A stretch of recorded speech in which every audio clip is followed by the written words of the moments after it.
está mutado.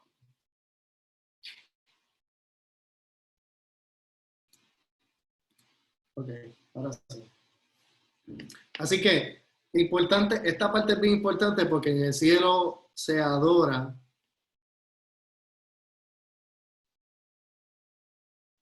24/7. Y a veces hay gente que tiene grandes problemas con la adoración, se aburre, no le gusta. Y la realidad es que si a usted no le gusta la adoración, tiene un gran problema porque en el cielo lo que se hace allí es adorando. O sea, allí no hay otra cosa, ¿verdad? Allí tú no te vas a encontrar con otra cosa que no sea con adoración.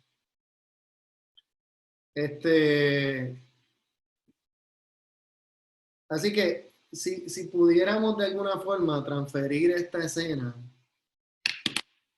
yo quisiera que la pudiéramos ver en el... Déjeme enseñarle los 4 seres vivientes antes de ir a la... ¿verdad? Porque estos 4 seres vivientes tienen una...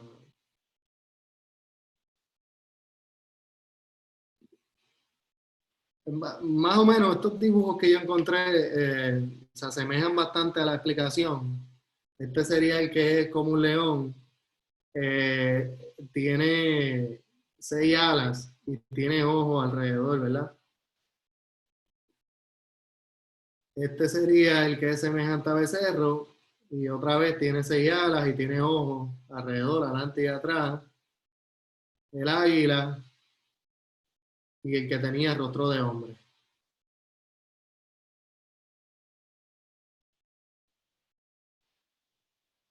Esa, básicamente, ¿verdad? Los 4 seres vivientes. Ahora bien, en estos versículos, Juan nos está enseñando, o nosotros podemos inferir cómo el cielo es una idea o una manifestación celestial de lo que era el tabernáculo de Dios. En el tabernáculo es el lugar que Dios preparó para que el hombre pudiera tener un encuentro con él. Esa es la idea del tabernáculo. Porque los hombres en ese tiempo acababan de salieron de Egipto, entraron al desierto, empezaron a desobedecer, se desconectaron, terminaron adorando así en paganismo, así que Dios trae las leyes y después de las leyes o en medio de ese proceso de las leyes, Dios establece el tabernáculo. Y el tabernáculo va a ser la herramienta que va a tener el hombre en el antiguo pacto, ¿verdad? En el Antiguo Testamento, para tener un encuentro con Dios. Ahora, ese encuentro estaba limitado a las exigencias que tenía ese tabernáculo. Y la exigencia principal que tenía ese tabernáculo es que tú tenías que ser un sumo sacerdote para poder entrar hasta este lugar que es lo que representa donde estaba la presencia de Dios.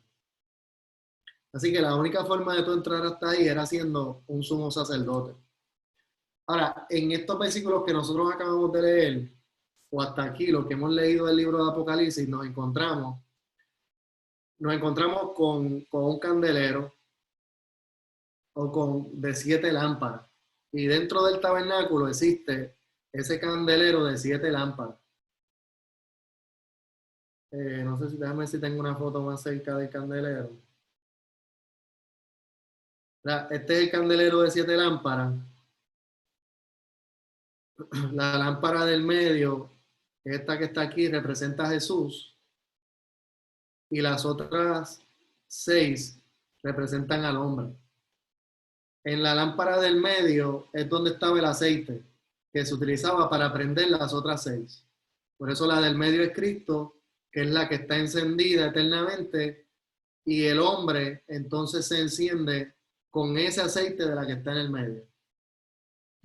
Ese candelero, siempre la lámpara del medio estaba encendida y cuando el sacerdote entraba, prendía las otras 6 con la luz del medio.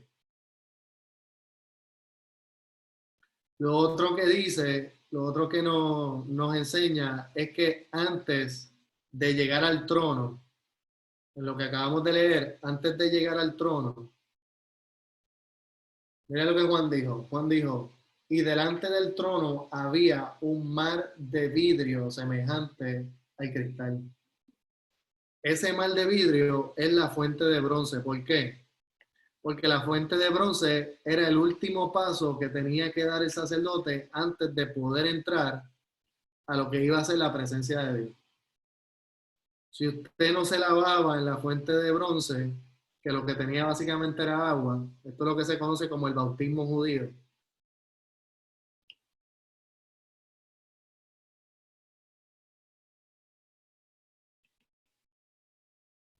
Eso es lo que se conoce como el bautismo judío. Así que ellos tenían que lavarse ahí antes de poder entrar a lo que venía a ser, ¿verdad?, el tabernáculo. Por tanto, esa fuente, ese mar de vidrio que dividía a Juan o que separaba a Juan del trono, es esa fuente de bronce. Lo otro que vemos allí son los cuatro seres vivientes y dentro del tabernáculo, esto yo lo enseñé la semana pasada, en el velo estaban dibujados estos querubines. Así que si ustedes se fijan, él dice, y alrededor del trono habían cuatro seres vivientes. Ese velo que está ahí es este mismo velo que está aquí, lo ven aquí, este mismo velo que está aquí, y era el velo que estaba antes del arca del pacto. Antes, ese era el velo que dividía el lugar santo del lugar santísimo. Por lo tanto, los querubines estaban alrededor de la presencia, ¿verdad? Al frente de la presencia, y el hombre tenía que llegar antes a los querubines para poder pasar o entrar a la presencia. Lo otro que se encuentra allí, dentro en esta escena, que es lo que está anunciándonos esto, nos está anunciando el comienzo del juicio final, y dentro del tabernáculo, esto que está aquí, es la fuente, el altar de los inciensos.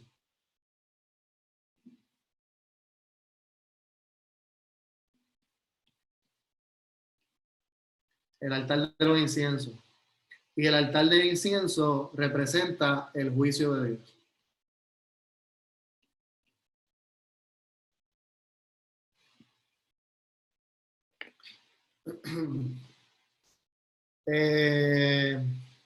Así que, si yo leo esos versículos nuevamente, me dicen los siguiente. Voy a leer del 5 en adelante nuevamente, 4 5 en adelante. Me dice, y voy a aquel tabernáculo.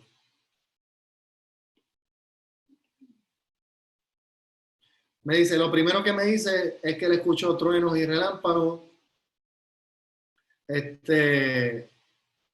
Escuchó truenos y relámpagos, pero automáticamente empieza a describirme toda la escena. Y dice, eh, delante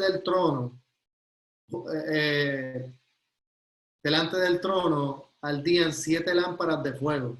Y si yo voy al tabernáculo, antes de ese lugar santo me encuentro con las 7 lámparas. Me dice, las cuales representan los 7 espíritus de Dios. Delante del trono, y delante del trono había un mar de vidrio semejante a cristal. Y me encuentro la fuente de bronce antes de ese trono.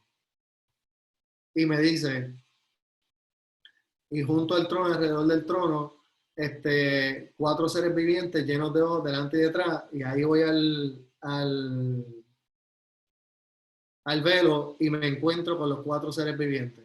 Y finalmente me dice, y los 4 seres vivientes, y nada, lo que finalmente me dice es que ellos estaban allí adorando al que estaba en el trono. Y el próximo paso, después de los 4 seres vivientes, es el lugar santísimo, que es esto que está aquí. Una vez que tú llegabas aquí, el próximo paso era aquí, y lo que entraba a hacer el sacerdote allí era adorar. Así que la escena del tabernáculo es la escena donde el hombre podía entrar solamente si era sacerdote, tenía que pasar por el mar de vidrio, por los 7 espíritus, por los 4 querubines, y entonces podía entrar a adorar el que estaba sentado en el trono. En el caso del tabernáculo, podía entrar a adorar ahí donde lo que se conoce como el lugar santísimo, donde estaba el arca del pacto, y dentro del arca del pacto lo que se entendía era que allí estaba la presencia de Dios. Así que estos versículos del 4:5 al 4:8, una de las cosas que nosotros podemos ver allí es un simbolismo del tabernáculo. ¿Por qué? Porque lo que está viendo Juan es la forma de poder entrar a la presencia de Dios. ¿Cómo puedes entrar a la presencia de Dios en el cielo? Pues tienes que pasar por un mar de cristal. Hay un candelero que representa el Espíritu Santo que está analizando el que está allí, ¿verdad? Que está viendo la realidad del que está allí. Y luego te encuentras con 4 seres vivientes y luego lo que te vas a encontrar es con un lugar de adoración, porque es precisamente lo que ellos están haciendo ahí. Así que esos 4 versículos o esos versículos nos están llevando a la presencia de Dios como mismo se podía hacer en el Antiguo Testamento en lo que era el tabernáculo. ¿Alguien tiene alguna duda, pregunta, comentario hasta este punto?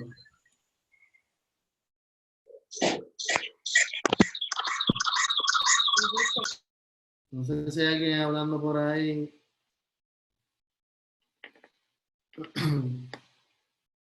Si no, pues yo sigo entonces. Así que para desmenuzar un poquito el versículo 8, ¿verdad? Donde están los 4 seres vivientes, las alas y todo lo que se ve allí, importante entender el simbolismo. Las alas nos van a representan a los querubines tenían 6 alas. Y los ojos son el símbolo, ¿verdad? De que Dios puede verlo todo, a Dios no se le escapa nada. Y de esa, ¿verdad? Esa universidad que tiene Dios, esa visión universal que tiene Dios de todas las cosas, que eso está, ¿verdad? Fundamentado en su majestad y en su grandeza. Y lo otro importante que encontramos allí es que se encuentra con una adoración que no se interrumpe, ¿verdad? Allí encontramos una adoración 24/7, todos los días de la vida, allí se está adorando al que está sentado en el trono. Y ya dijimos desde los primeros capítulos que el que está sentado en el trono es Dios en su Trinidad, ¿verdad? Es el Dios, Espíritu Santo, Hijo y Padre. ¿Dudas, preguntas, comentarios hasta aquí?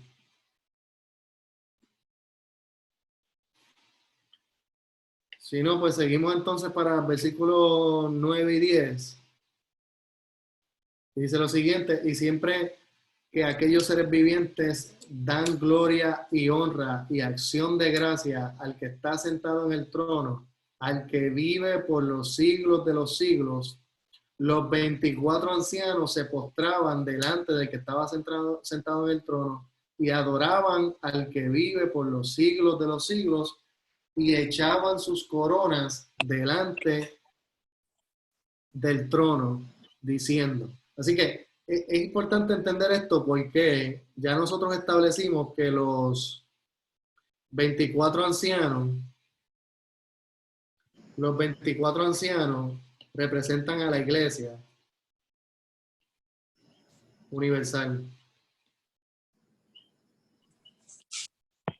Y la escena que Juan nos está presentando, la escena que él está viendo es que esos 24 ancianos están delante del trono entregando sus coronas.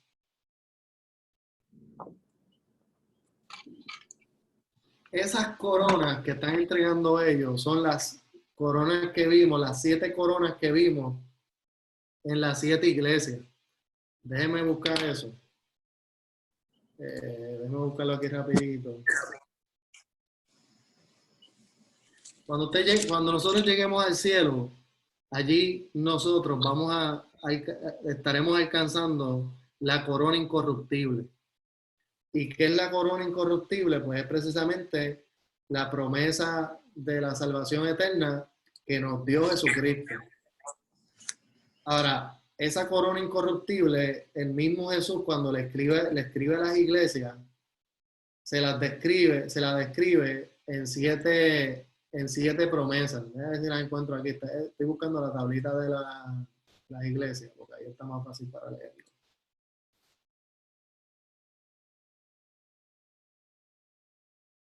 Es que mi computadora no está muy buena. ¿Cuáles son esas 7 promesas? Son las siguientes: le daré de comer del árbol de la vida, te daré la corona de la vida, daré del maná escondido un pedacito, una piedrecita blanca, un nombre nuevo. Al que venciere y guardare mis obras hasta el fin, yo lo haré, le daré autoridad sobre las naciones, vestiduras blancas, y no borraré su nombre del libro de la vida, y confesaré su nombre. Lo haré columna en el templo de Dios, y escribiré su nombre, y escribiré sobre él el nombre de Dios, y le daré que se siente conmigo en mi trono, ¿verdad? Y ya vemos cómo ellos están sentados en el trono, en esos 24 tronos, están sentados allí con Cristo o con Dios, ¿verdad? Ahora, la acción de gracia de los que están sentados, o la acción de adoración de los que están sentados delante del trono con Jesús, ¿verdad? Están allí, es que ellos entregan su corona. Y esto lo que simboliza es que el ser humano, aún en el cielo, no tiene, podríamos decir, el derecho, o no sé si el derecho es la palabra correcta, pero no tiene ni aún en el cielo, ya estando con Cristo, tenemos el derecho de alguna forma jactarnos de que estamos allí por nuestros propios méritos. Así que lo que ellos están enseñando es que aunque ellos ya están allí, ya alcanzaron el cielo, ya están delante del trono, con todo y con eso reconocen que toda la honra y toda la gloria le pertenece a Dios. Y por eso aquellas coronas que representan la gloria de ellos, la están entregando delante del que está delante del trono. ¿Por qué? Porque aún ni ahí en ese lugar esos ancianos quieren recibir gloria, sino por el contrario, quieren darle toda la gloria a Dios. Esto es una escena bien importante, porque uno de los grandes problemas del hombre en el Evangelio es que el hombre ha tomado la gloria para él mismo. Y esto se ve mucho en la iglesia evangélica protestante, donde el hombre ha tomado esa grandeza, se ha llenado de ese ego, de esa jactancia, y entonces aquí en la tierra pretenden ser, ¿verdad? Tienen una idea escondida detrás de su subconsciente de que son casi dioses. Y cuando nos encontramos con estos 24 ancianos que ya están en el cielo, que ya están en adoración, que están delante del trono, lo que precisamente ellos hacen es reconociendo la grandeza de Dios y entregando sus coronas delante del trono de Dios. Así que esta entrega de las coronas de los 24 ancianos simbolizan la redención y la entrega a la voluntad de Dios, aún en el cielo.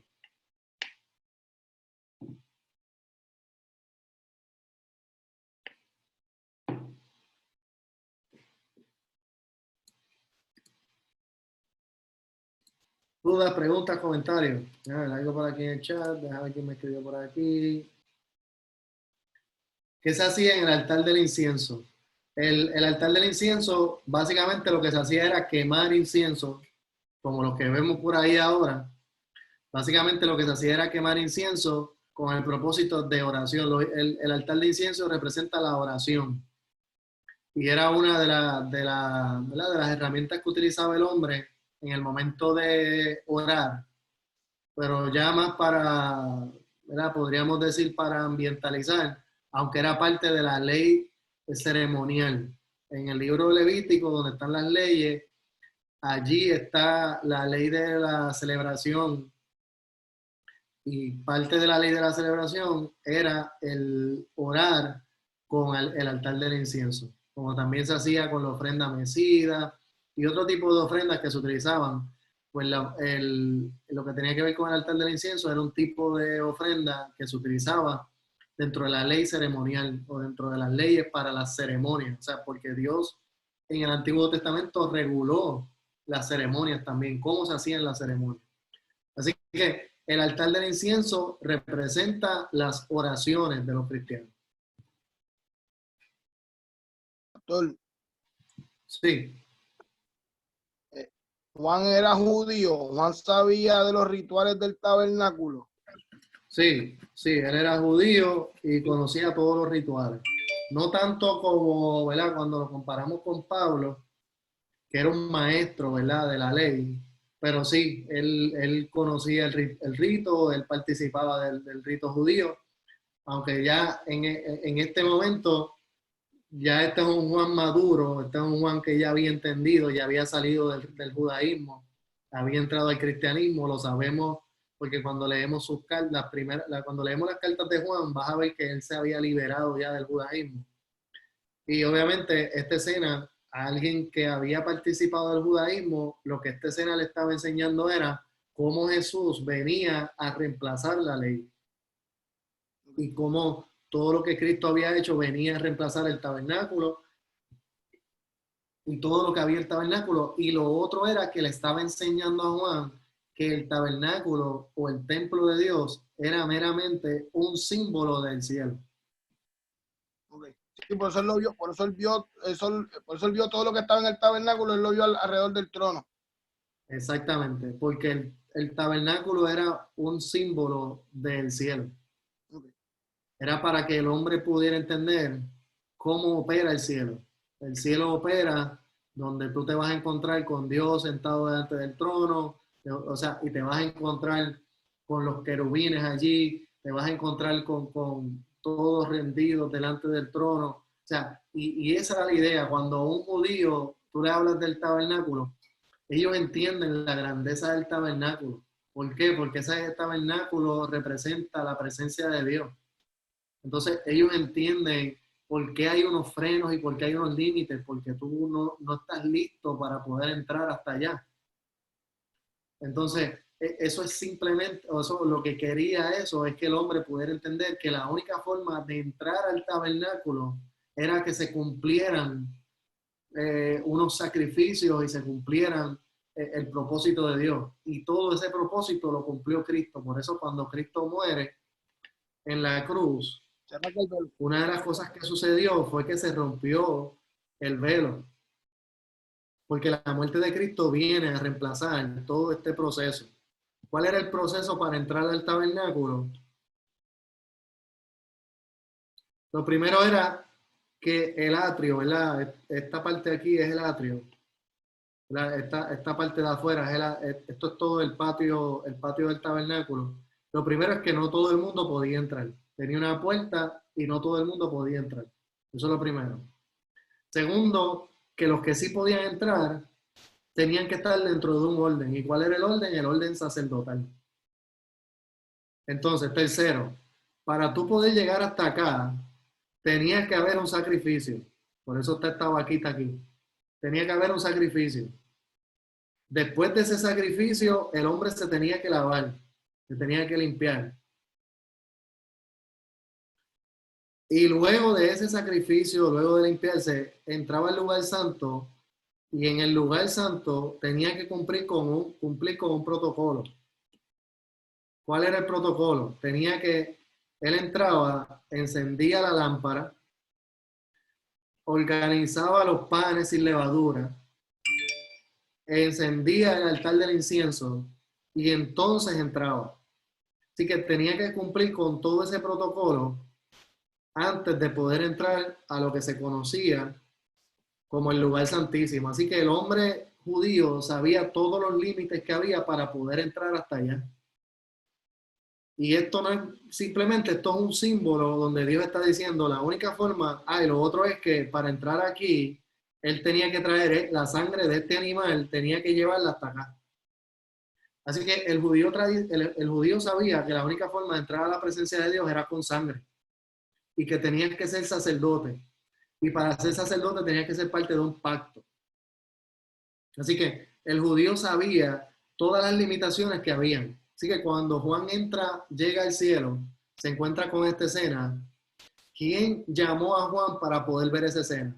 Pues el Cordero. Así que quien le da entrada a Juan es precisamente el sacrificio, el que se sacrificó. ¿Dónde se sacrificó? Pues en la cruz. Ese fue el que le dio entrada a Juan. Entonces Juan sigue entrando, ¿verdad? Y hasta que llega a la fuente de bronce. Y una vez que llega a la fuente de bronce, le es permitido mirar dentro del lugar santo. Y desde ahí del lugar santo, finalmente, él puede ver al que está en el trono. Así que una de las cosas que Jesús le enseñó, o este momento de la vida de Juan en el cielo le enseñó, es que por medio de Jesús, él pudo entrar a la presencia de Dios. Así que sí, él sabía, él entendía muy bien. Por eso, cuando trae descripción de cosas que la gente entendía, la gente sabía lo que era un candelero de 7 lámparas. O sea, la gente estaba bien clara, a quienes él estaba hablando estaban bien claros, porque estos eran personas que habían sido judías, que se estaban convirtiendo. Esta carta es para la iglesia, ¿verdad? Ya sabemos para qué iglesias eran, 7 iglesias que habían sido fundadas, y esas 7 iglesias habían estado bajo la escuela de Pablo, por lo tanto Pablo les había enseñado a ellos estos simbolismos que están bien específicos en el libro de Romanos, así que ellos sabían de lo que él estaba hablando. Cuando el judío recibió esta carta del libro de Apocalipsis, o este libro, ellos veían muy bien que lo que el libro les estaba enseñando era cómo el tabernáculo había sido un símbolo de lo que había en el cielo. Déjame ver por aquí, tengo algunas preguntas. El sacrificio del animal al principio, que sacrificaba para que derrame la sangre. Así que esa sangre que derramaba este animal que está aquí, es que la Biblia dice que sin derramamiento de sangre no hay remisión, por lo tanto la única forma de entrar hasta acá, donde iba a haber el perdón de pecados, porque para eso era que entraba el sacerdote, era con sangre, así que él tenía que llevar sangre de un animal sacrificado. Ya eso estaba, Dios había establecido eso en el libro de Levítico y Deuteronomio, está qué animal era, cómo tenía que ser, eso tenía que ser un becerro, tenía que ser puro, se tenía que poner en el holocausto aquí en el altar y se tenía que cocinar completo, o sea que había todo un protocolo, pero el sumo sacerdote se llevaba la sangre de ese animal para ponerla, la sangre de ese animal se ponía aquí encima en forma de cruz.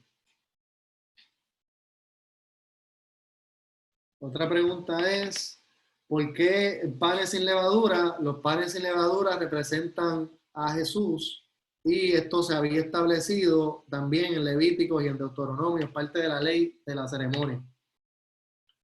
Así que dentro de el pan sin levadura es pan no adulterado. Así que lo que representa es que la comida que comía el sacerdote, eso era para comer, ¿verdad? Y la comida que comía el sacerdote era pan no adulterado. Ese pan no adulterado representa a Cristo, el pan del cielo.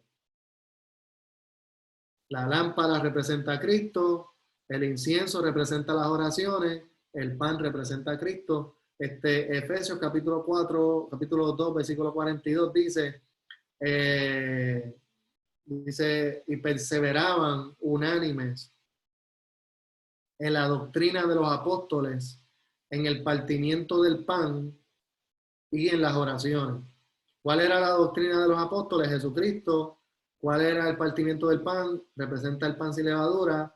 Y en las oraciones, pues representa el altar del incienso. Así que una vez que el tabernáculo sale de la escena, los apóstoles se llevan este sistema del lugar santo, se lo llevan a las casas y hacían lo que se hacía en el lugar santo, lo hacían en las casas, que era, abrían la palabra, o sea, la doctrina de Jesucristo, que es el candelero, partimiento del pan, que es el que dice que compartían el pan, y lo otro que eran las oraciones. Así que ellos se llevaron un poco lo que se hacía en el lugar santo, que representa a la iglesia, pues se lo llevaron a las casas. El pan era sin levadura porque representa a Cristo, era pan sin adulterar. ¿Por qué? Pues precisamente era parte del rito. Era parte del rito y básicamente los sacerdotes cuando entraban aquí al lugar santo, que es esta parte que está aquí hacían un rito de adoración y cumplían, ¿verdad? El rito exigía que se cumpliera con esos pasos. Primero se prendía el candelero, luego se organizaban los panes sin levadura y se comían de los panes sin levadura y se encendía el altar del incienso. Eso cuando no se iba a entrar al lugar santo. Cuando se entraba al lugar santo se hacía eso y luego se entraba al lugar santo. Al lugar santo se entraba una vez al año. Por eso es tan importante la escena del cielo. ¿Por qué? Porque en la escena del cielo los 24 ancianos y los 4 seres vivientes están adorando 24 horas delante del trono. Así que ya no hay esa limitación que había antes, que era, tú podías entrar al trono o al arca del pacto una vez al año. En el cielo tú estás delante de la presencia 24 horas.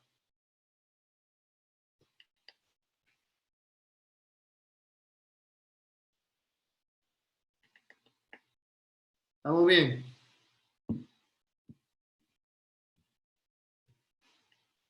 ¿Dudas, preguntas, comentarios?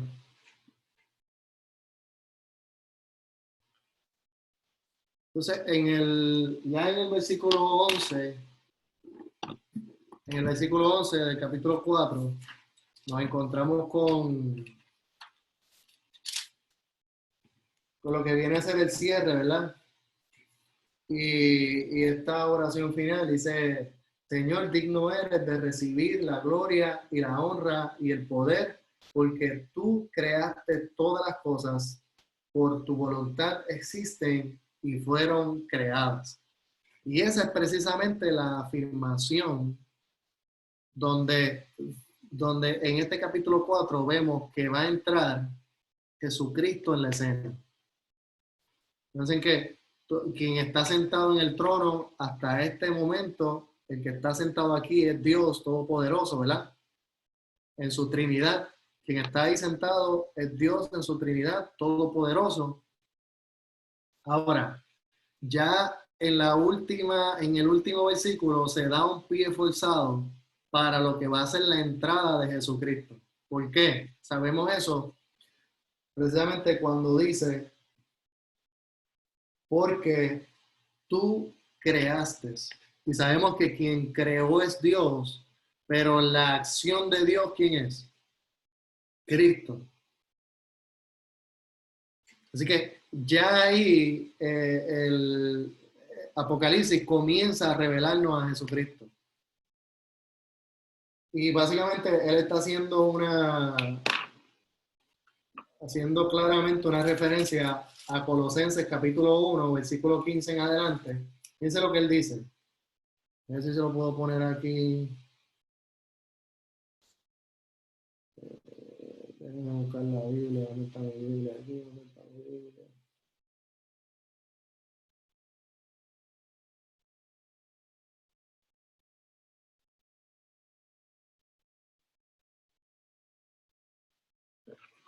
Dice que él dice, en la primera parte del versículo, él dice, Señor, digno eres de recibir la gloria, la honra y el poder. Esa es la primera parte del versículo.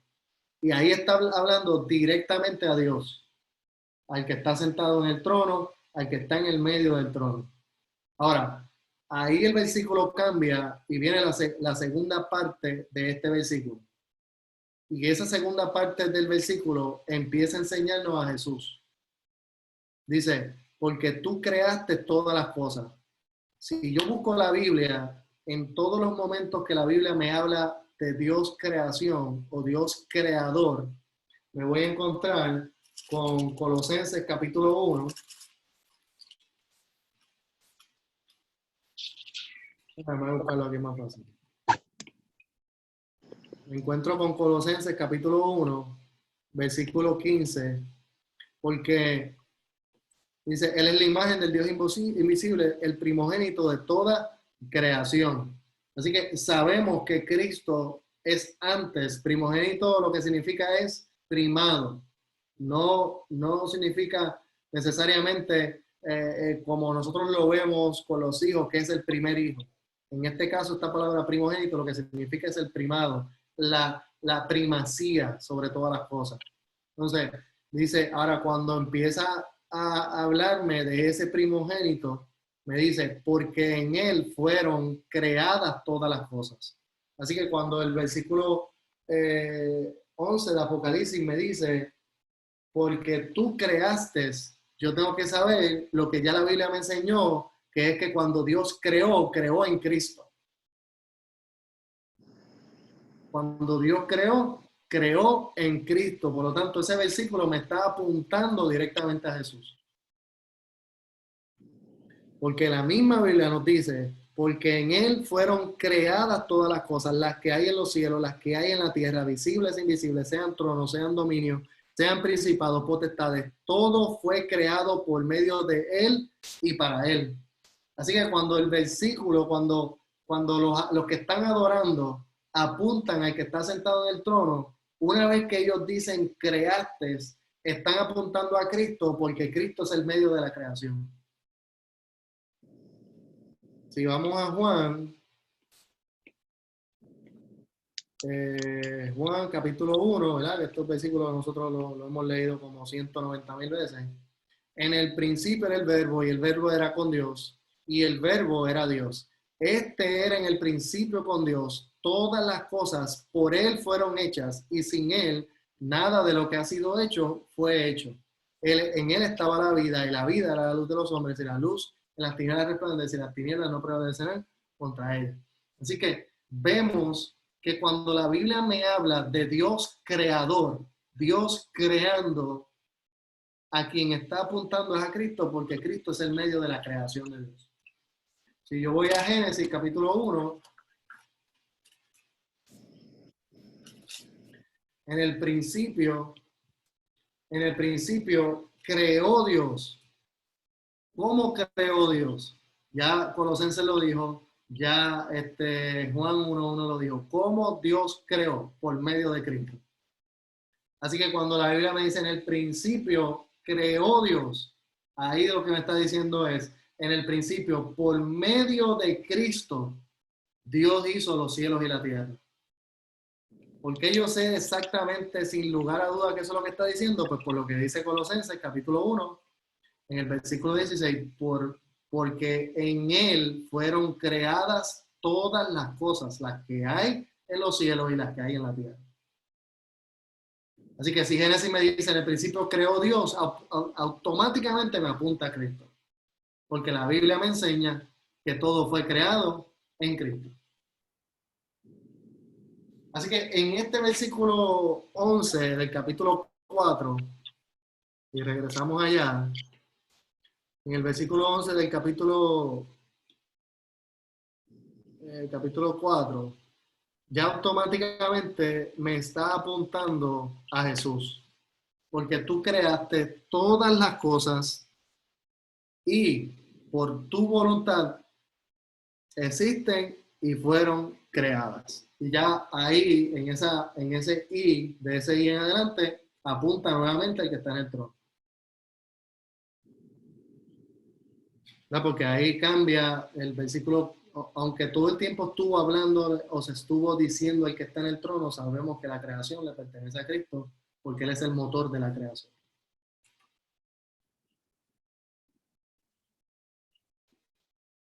¿Alguna duda, pregunta, comentario? Con eso terminamos el capítulo. Duda, pregunta, comentario, alguien que quiera llorar, reírse. Ustedes me dicen.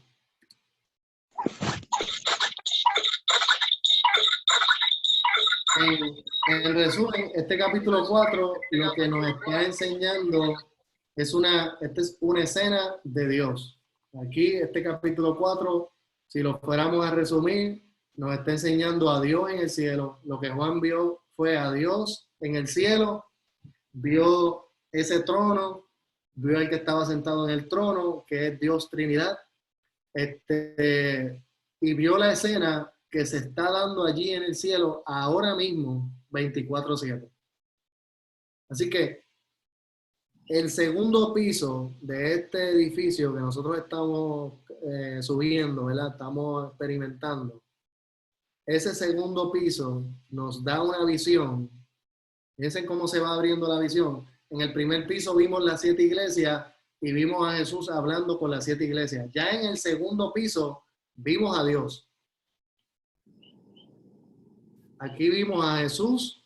Ya en el segundo, vean cómo se va abriendo la visión. En el primer piso vimos solamente a Jesús hablando por medio de unas cartas a la iglesia. Fíjense que la visión estaba limitada. Ve a Jesús, solamente ven unas cartas. En el segundo piso damos el salto más grande del libro de Apocalipsis y es que literalmente estamos viendo a Dios. Literalmente estamos viendo a Dios. En el segundo piso. Así que imagínense lo que viene por ahí para arriba. Es que tengo una pregunta por aquí.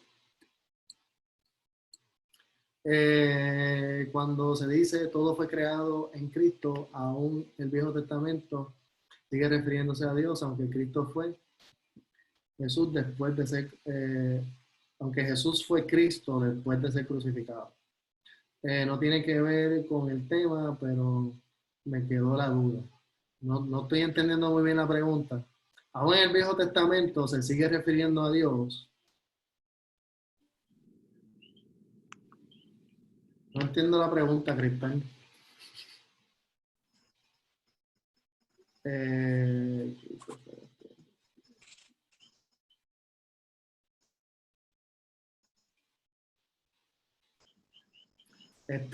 Cristal, prende el micrófono ahí, hazme la pregunta. Ya terminamos, así que pregúntame. Mi pregunta es que cuando se dice todo fue creado en Cristo, Ajá. aunque estemos refiriéndonos a un versículo del Viejo Testamento, como en Génesis 1, que dice que Dios creó, pues todo fue creado en Cristo. Nos seguimos refiriendo obviamente a Dios, aunque Cristo fue Jesús después de ser crucificado.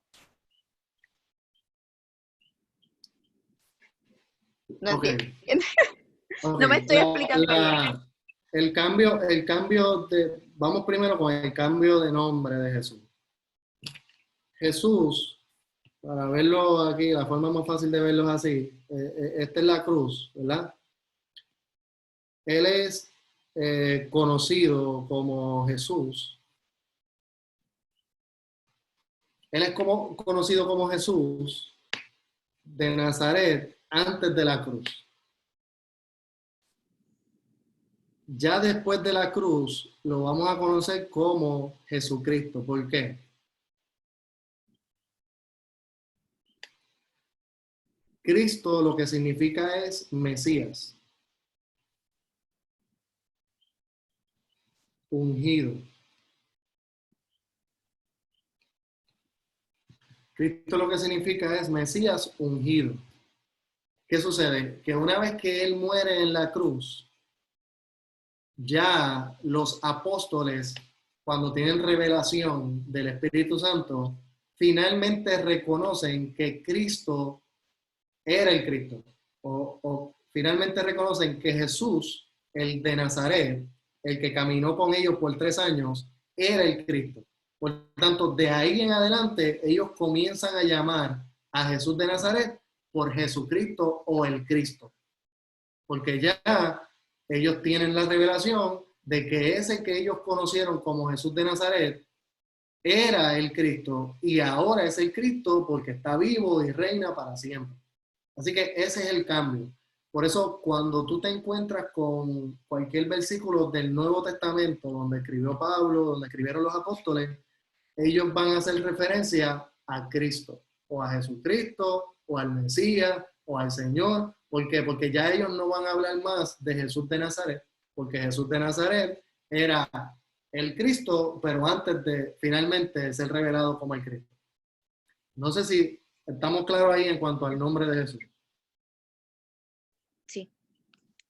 Entonces, sacando eso un poco al lado, Cristo siempre fue el Cristo, ¿verdad? Lo único era que no se le había revelado a los apóstoles. Él seguía siendo el Cristo. Y seguía siendo el Mesías y seguía siendo Dios hecho hombre. Ahora, cuando yo voy a Génesis capítulo 1 y me encuentro con que Dios creó, yo me muevo entonces y digo, pues ¿cómo Dios creó? ¿Cómo es que Él creó? O sea, ¿cómo es que esa acción del Dios invisible se manifestó en la tierra? ¿Cómo Dios pudo crear? Pues la forma en que Dios pudo crear, lo dice Juan en su capítulo 1. Dice Juan entonces en el capítulo 1, en el principio era el verbo. Por tanto, una de las cosas que Juan está anulando, él está diciendo, nosotros conocimos a Jesús, ¿verdad? Y él caminó con nosotros, pero él existía antes de que nosotros lo conociéramos. Eso es lo primero que él está diciendo. Dice, el principio era el verbo y el verbo era con Dios y el verbo era Dios. Así que el Jesús que nosotros conocimos, que finalmente ahora entendemos que es el Cristo, Él siempre él siempre fue Dios. Lo primero que él establece. Y después dice, este era en el principio con Dios, todas las cosas por él fueron hechas. Y sin él nada de lo que ha sido hecho fue hecho. Así que finalmente, entonces, él nos establece, de hecho, este es el principio del libro, él nos dice, todo lo que se creó, ahora, es como si él dijera, ahora yo entiendo. Cuando Génesis dijo, en el principio creó Dios, estaba creando por medio de Cristo porque ya Cristo existía.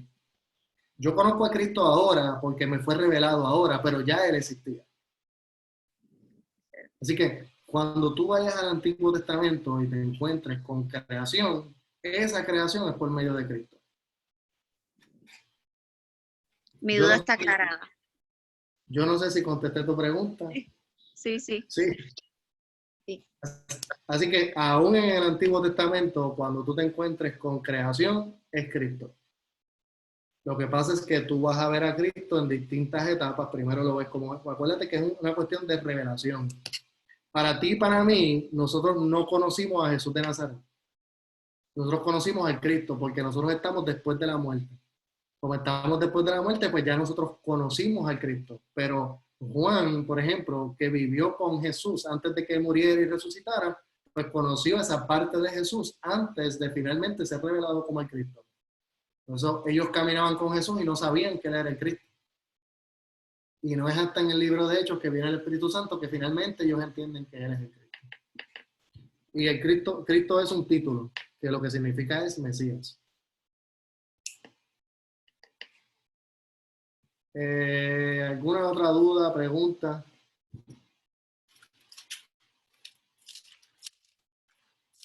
¿Estamos claros? ¿Está todo el mundo claro? Alguien me escribió por aquí, más adelante quizás, quiero compartir lo que aprendí hoy de la Biblia. Pues la próxima clase, Noelia. Vamos a ver eso. Pues mira, voy a dar las asignaciones, a ver cuántos estudiantes tengo aquí.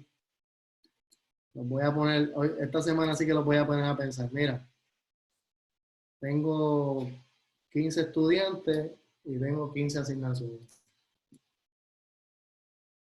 Para la próxima clase vamos a estudiar el libro, el capítulo 5. Yo voy a empezar a dar las asignaciones según yo los tengo aquí, ¿verdad? Según yo los veo en mi lista. El primero, Cristal, te toca a ti porque así estás en la lista y te va a tocar la pregunta más sabrosa. Y la pregunta es, o la asignación es, ¿qué tiempo estaba viviendo Juan cuando escribió este capítulo? Si el tiempo era un tiempo espiritual, eterno, o era un tiempo cronológico. Yo creo que tú no estuviste en la clase de los tiempos, pero busca información, instrúyete, me escribe, y así que tu asignación es en qué tiempo estaba Juan, si era tiempo eterno o era tiempo cronológico. Próximo. La próxima asignación le toca a Jun. Jun, a ti te va a tocar versículo 1 de Apocalipsis 5, versículo 1, y la pregunta es, ¿qué había en el libro? ¿Qué había en el libro? ¿Y por qué tenía 7 sellos? ¿Qué había en el libro? ¿Y por qué tenía 7 sellos? Esa es la pregunta para John. Sigo. Damari. Eso según están en la lista aquí. Damari. A ti te toca capítulo 5, versículo 2. Capítulo 5, versículo 2. La pregunta es, ¿por qué había que abrir el libro? ¿Por qué había que abrirlo? Y la segunda pregunta en cuanto a eso es, ¿por qué nadie lo podía abrir? ¿Por qué había que abrirlo y por qué nadie lo podía abrir?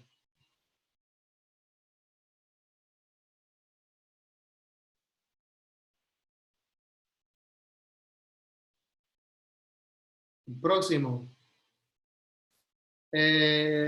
Próximo es Dayana.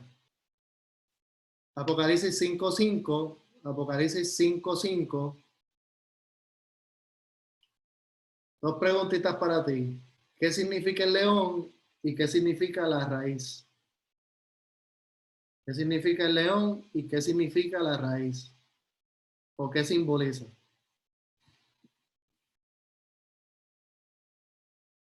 Próximo. Edwin. Edwin, capítulo 5, versículo 6. La primera pregunta es, ¿quién es el que está sentado? ¿Quién es el que está en medio del trono? ¿Quién es el que está en medio del trono? Esa es la pregunta, la primera pregunta. Y la segunda pregunta de ese mismo versículo le toca a Emma. Emma, Rubí, familia. Es en ese mismo versículo. Y la pregunta es, ¿quién tenía los 7 cuernos, los 7 ojos y cuáles son los 7 espíritus? ¿Quién tenía los 7 cuernos, los 7 ojos y cuáles son los 7 espíritus? Yo sé que las preguntas suenan raras, complicadas, pero no se compliquen. Se permite buscar en Google, haga su estudio, haga su estudio. Cualquier avance que tú hagas te va a preparar para cuando yo dé la explicación. O posiblemente tú tienes la explicación.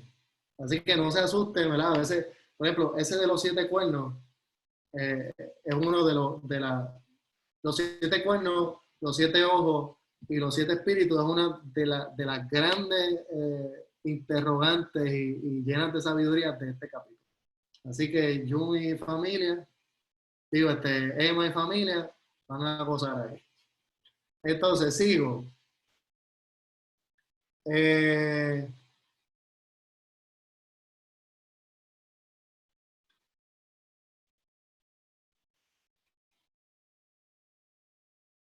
Este iPad que está aquí, yo creo que es la pastora. Este iPad que está aquí es la pastora. Pastora, usted tiene ¿quién tomó el libro?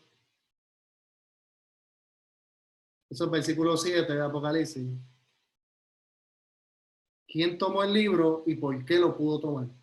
¿Por qué lo pudo coger? ¿Quién tomó el libro y por qué lo pudo coger?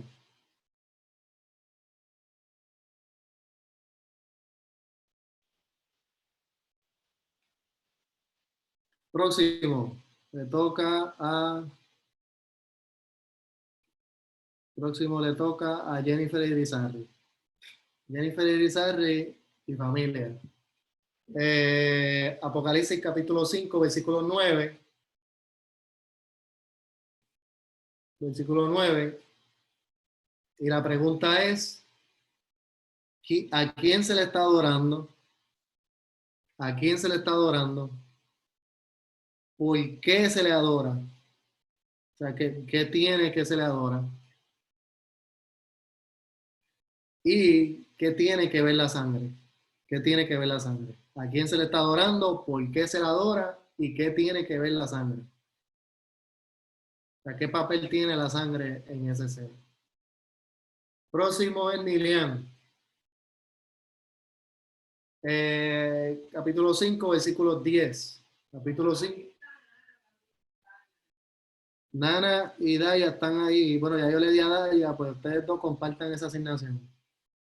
Compartan la asignación. Entonces, Nilian, tú tienes capítulo 5, versículo 10. Agárrate el peluquín. ¿Qué representan? ¿Qué representan? Los reyes, sacerdotes. ¿Por qué están reinando? ¿Qué representan los reyes y los sacerdotes? ¿Por qué están reinando?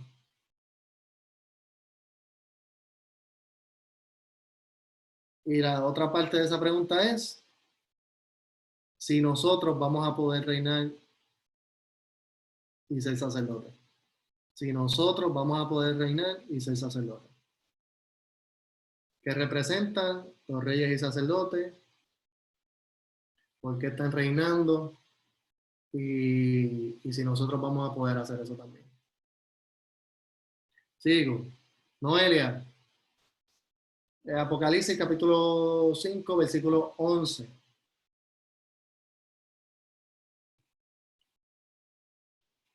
La pregunta ahí es, ¿qué representan los ángeles? ¿Qué representan los ángeles? ¿Quién es el que está en el trono en este versículo? ¿Quién es el que está en el trono en este versículo?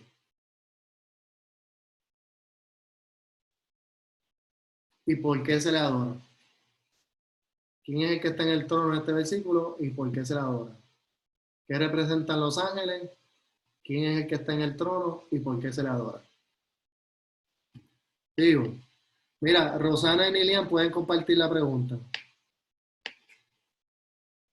Porque hay bastante material ahí para que se lo compartan. Ok, Solimán y Olvin. Capítulo 5, versículo 12.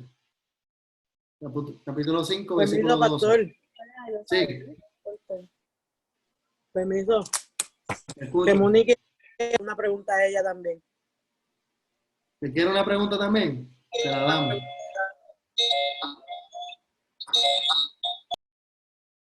Se la doy. Ok, Solimán. El capítulo 5, versículo 12.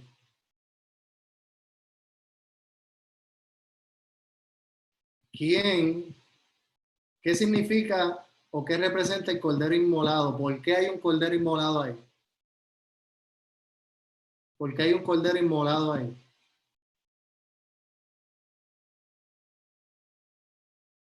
¿Y a quién representa? ¿Y por qué? ¿Por qué hay un cordero? O sea, lo primero es por qué está ahí. Lo segundo es a quién representa y por qué. Pedro y Daisy, me falta Pedro, Daisy, Zully y Muni. Voy para allá. Pedro Daisy. Capítulo 5, versículo 13. Capítulo 5, versículo 13.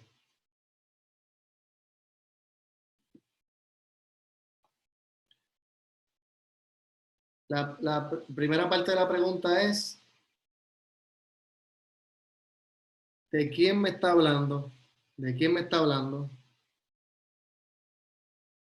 Y una vez que me digas de quién me está hablando, ¿por qué? Y los versículos que lo justifiquen.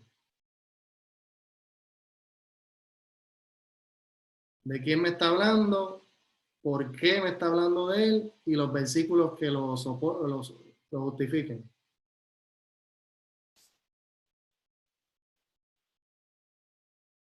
Me falta Zuli y Muni. Zuli. El versículo 14.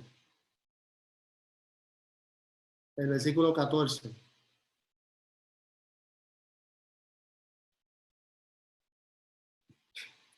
La pregunta tuya parece fácil y quiero saber qué significa ese amén. ¿Qué significa ese amén? ¿Y por qué? ¿Por qué tu contestación? ¿Qué significa ese amén y por qué la contestación?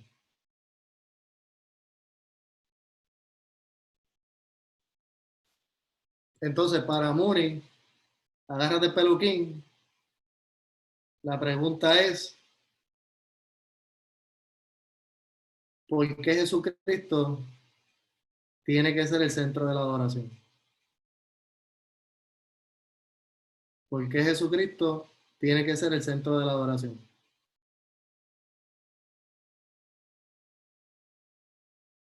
Y te voy a dar Hay 7 razones en ese capítulo 5. Porque Jesucristo tiene que ser el centro de la adoración y hay 7 razones en ese capítulo 5 de Apocalipsis. ¿Alguien que se me haya quedado sin pregunta o sin asignación?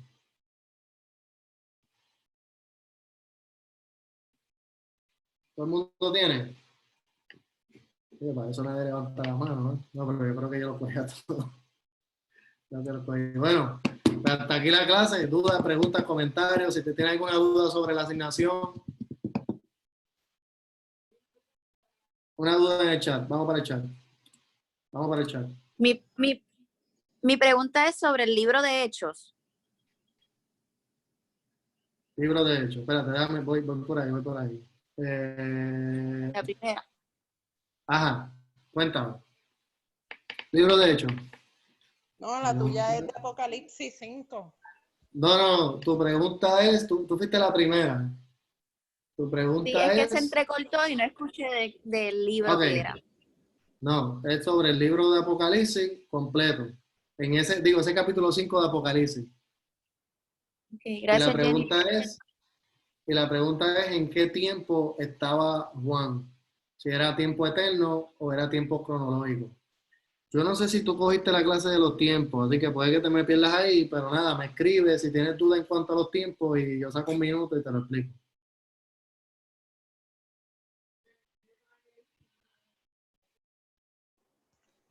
Pastor, Titi está con nosotros y quiere una pregunta. Vamos a darle una pregunta, claro que sí. Vamos a darle una pregunta ahora rapidito. De ahí mismo del capítulo 5, ahí mismo, déjame buscar aquí algo, porque tengo otras preguntas acá en la Biblia.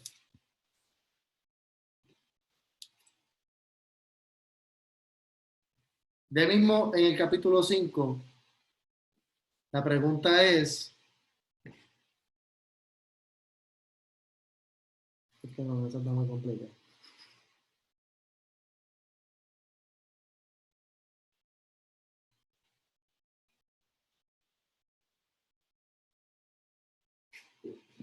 Te digo ahora, es que no quiero hacerlo, quiero que sea buena, pero no tan complicada.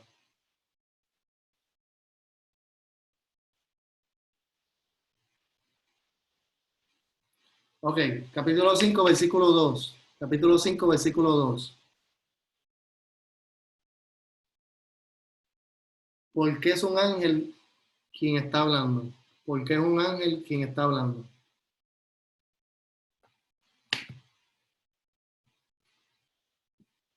¿Por qué? O sea, ¿por qué no habla otra persona? ¿Por qué no es Dios quien está preguntando? ¿Por qué no son los seres vivientes? ¿Por qué no son los... O sea, ¿por qué un ángel?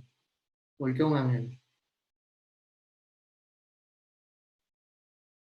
O sea, pudo hablar mucha gente, pero la explicación, me gustaría saber por qué específicamente está hablando un ángel. ¿Qué más tengo aquí en el chat? Ah, bueno, esa era la pregunta de ella.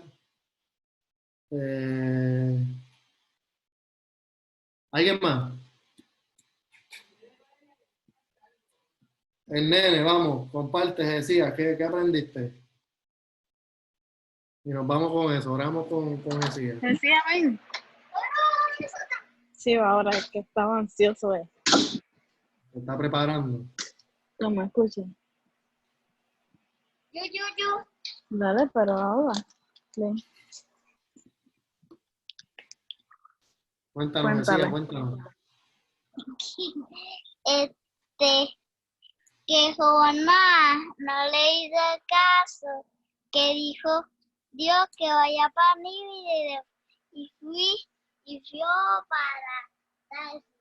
Después la gente lo tiró al agua y después se fue el viento y oró la ballena y después le dijo a la ballena que lo escupiera y le escupió y oró y fue para Nínive y después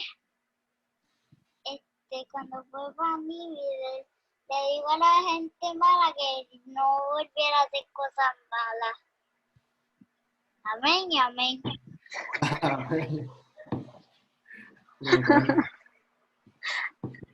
Qué tremendo ese Jonás que se lo comió la ballena. Se lo tragó la ballena y vivió un par de días allí, 3 días.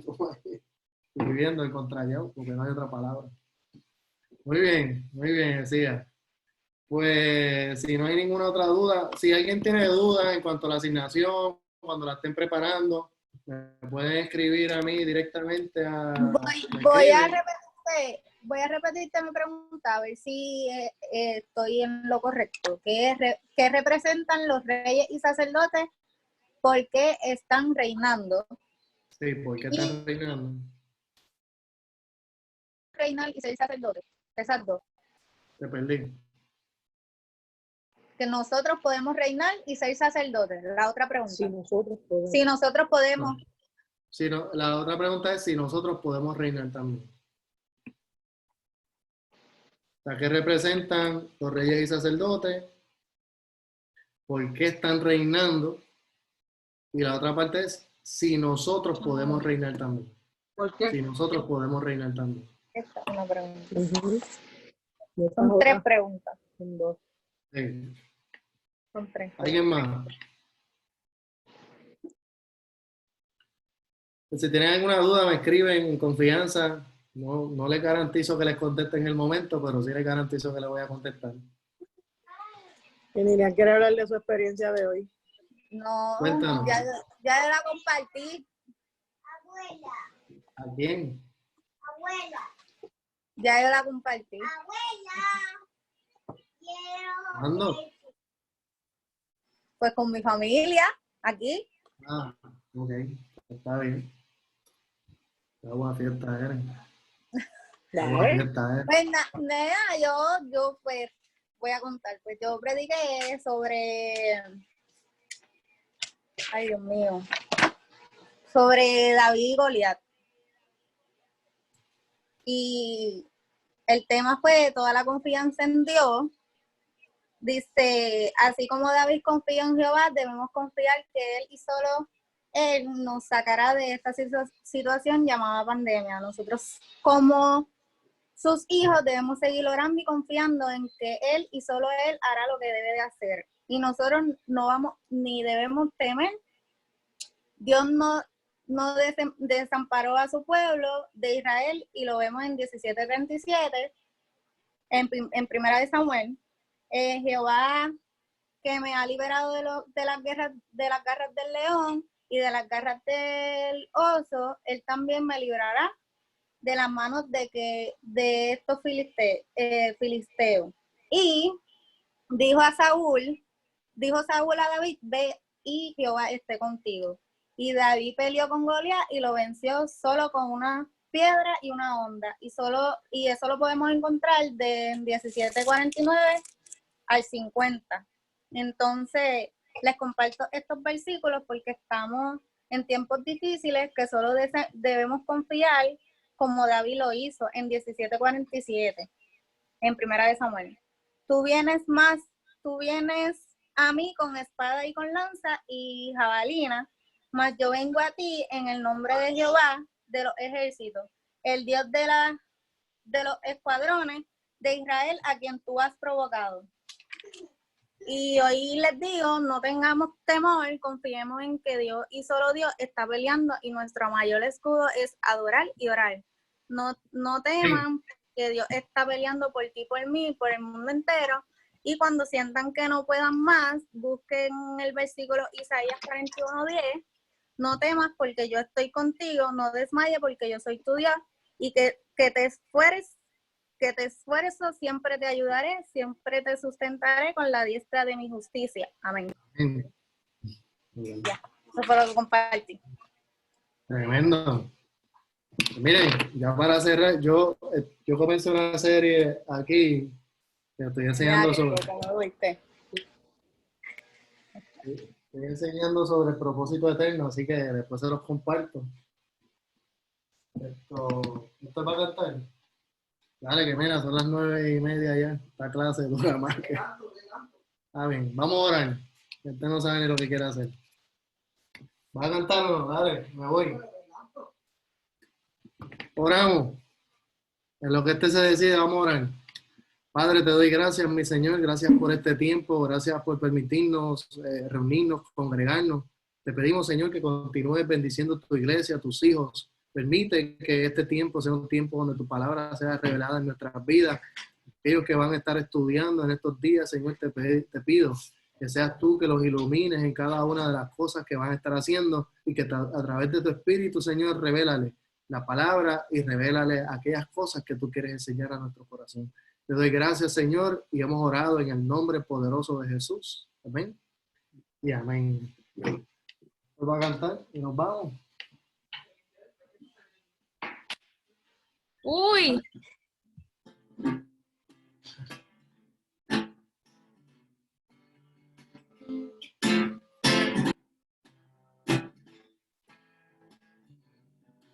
De las cenizas me has levantado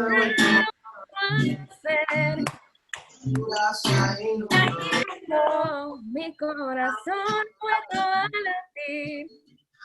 las cenizas me has levantado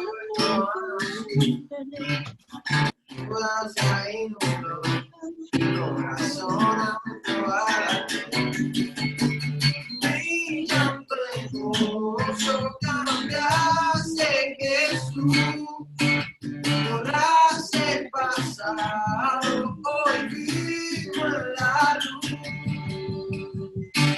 Danzamos en tu libertad, tu mirando de mi ser.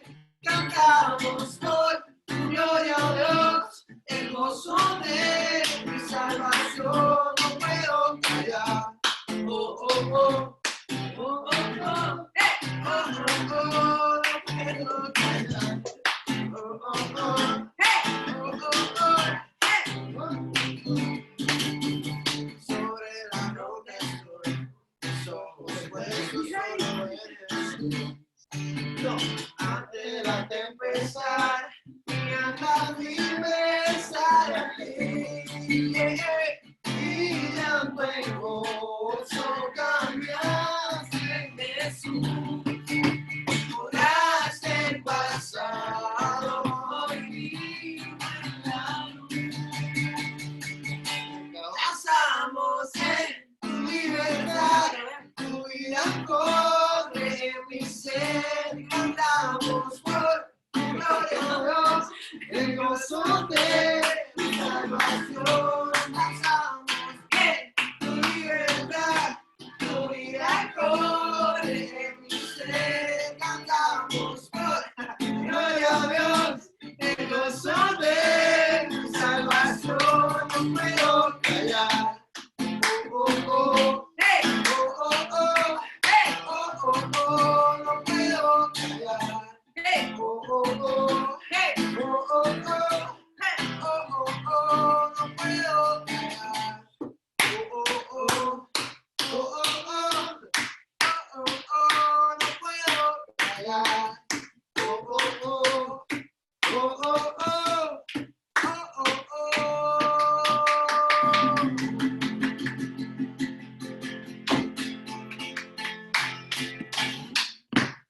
Bendecido, nos vemos. Seguimos en contacto, mi gente. Los amamos.